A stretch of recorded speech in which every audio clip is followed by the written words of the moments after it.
Гагарин один из первых в своих картинах описал быт и бытовые сцены из жизни Кавказа, горцев. Точеные лица горянок, мужественная стать горцев и храбрые воины в сражении, изображенные на полотнах Григория Гагарина, поражают своей красотой не только тех, кто разбирается в искусстве, но и обычных обывателей музея. Один из таких любителей – Саид Мистоев. На выставках он был не один раз, однако эти картины не оставили его равнодушным. Мы пришли с мемориального комплекса, посетили. Все очень понравилось, все сделано очень организованно. Больше всего мне понравились картинки с изображением сражений.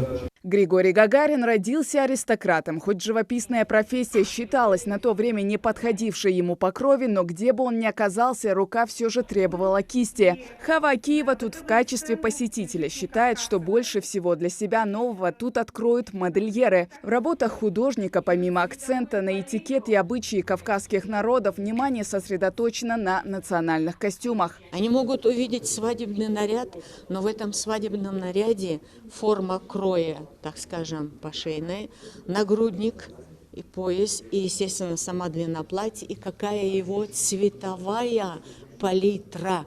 И она дает возможность узнать как можно больше. То есть это символический элемент, но за ним стоит огромнейший период истории.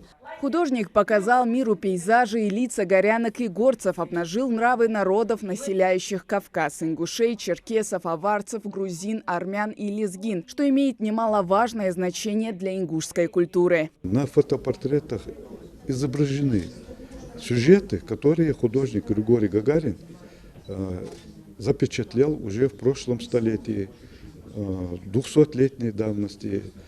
И поэтому, придя сюда, посетители этой выставки смогут увидеть, не только прочитать, но и смогут увидеть на фотоработах, на этих картинах события исторические. 55 работ художника предоставили из Дагестана Дербентский музей-заповедник до 7 сентября. Далее свой путь выставка держит в Волгоградскую область. В связи с тем, что тема его изображения – это народа Кавказа и места, где сражения происходили во время Кавказской войны.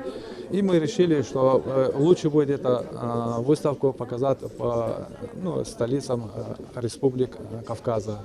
На рисунках с натуры 19 века в альбоме «Живописный Кавказ» Гагарин запечатлел в первую очередь не сцены военных действий, а архитектурные памятники Кавказа. 80 литографий размещены в книге, вышедшей тиражом в 300 экземпляров. Из них 50 были приобретены императором Николаем I. Горцы, к которым Григорий Гагарин отнесся без всякого высокомерия, отблагодарили художника прижизненной и посмертной славой. Изданные в Париже в середине позапрошлого века альбомы сделали художнику имя и навеки связали его с Кавказом. Хава Газикова, Магомед Белакиев, Новости 24.